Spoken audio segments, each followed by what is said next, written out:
নমস্কার, আপনারা দেখছেন বিটিভি নিউজ। ৮০তম স্বাধীনতা দিবস উপলক্ষে বোধের বার্তা নিয়ে অনুষ্ঠিত হল বিশাল তিরঙ্গা যাত্রা।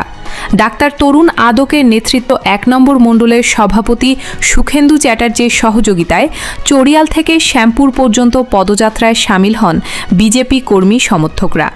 হাতে জাতীয় পতাকা, মুখে বন্দে মাতরম ধ্বনি আর গেরুয়া আবিরে রঙিন হয়ে ওঠে গোটা রাস্তা।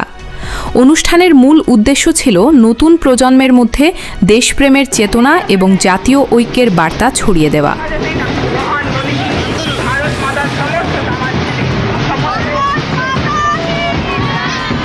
১ নম্বর মণ্ডল থেকে আমরা যে তিরঙ্গা যাত্রা শেষ করলাম, এটা চড়িয়াল থেকে শুরু হয়ে শ্যামপুর পর্যন্ত।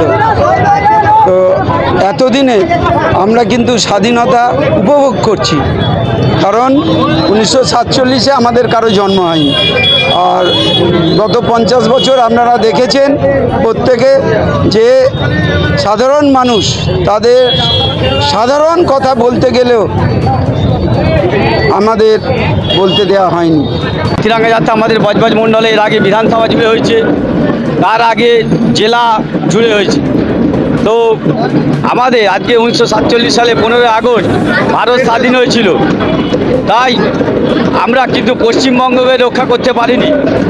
আজকের মানুষ পুরো মানে খুলেআম রাস্তায় প্রত্যেকটা জায়গায় তিরঙ্গা ঝান্ডা 15 আগস্টে পালন করেছে।